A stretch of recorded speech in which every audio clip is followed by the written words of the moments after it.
Hoje falaremos sobre química inorgânica, particularmente sobre os ácidos. Vamos focar na teoria de Arrhenius. O Arrhenius está aí na sua telinha, é um sueco que viveu aí no começo do século XX, fim do século XIX, um sujeito muito importante para a química. Bom, basicamente, qual era a teoria de Arrhenius?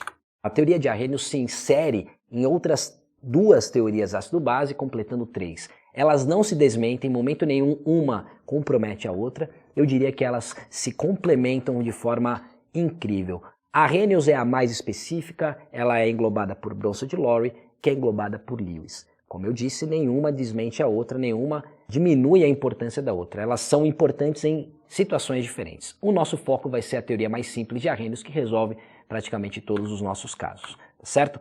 Basicamente, a nossa definição para a nossa aula é substância que na presença de água se ioniza formando íons H+. Essa é a definição de Arrhenius. Jogou na água, formou H+, é ácido de Arrhenius. Muito bem, vamos a alguns exemplos, né? Já fazendo uma diferenciação entre dois grandes grupos de ácidos, os hidrácidos, que são aqueles que não têm oxigênio. Então eu trago aqui para vocês o HCl, o H2S e o HCN. Eles todos estão se ionizando, formando íons H+. E repare no padrão da ionização. Aquilo que se forma junto com o íon H+, tem uma carga negativa, são sempre ânions. E para cada H+, que sai na forma iônica, no caso, você tem um ânion formando uma carga negativa. Saiu um H+, uma carga negativa. E se saírem dois íons H+, o que forma tem duas cargas negativas, que é o caso do H2S. H2S dando 2 de H+, formando um de S2-.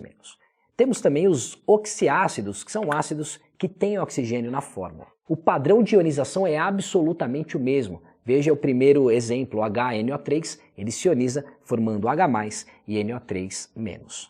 Bom, sobre a nomenclatura dos ácidos, nós temos aqui os hidrácidos com um sufixo muito específico. O HCl é o ácido clorídrico, você junta o prefixo do elemento que está vinculado ao H, no caso o cloro, né, com o sufixo hídrico que indica que é um ácido sem oxigênio. O ânion formado também tem um padrão de nomenclatura. Todo ácido que não tem oxigênio, que termina em hídrico, gera ânion que termina em eto. Coloco aqui para vocês também os exemplos dos oxiácidos. Esses terminam em ico, são os ácidos padrão, né? São os oxiácidos padrão, eles terminam em ico. Então o HNO3 é o ácido nítrico e esse, quando se ioniza, forma H+ e nitrato.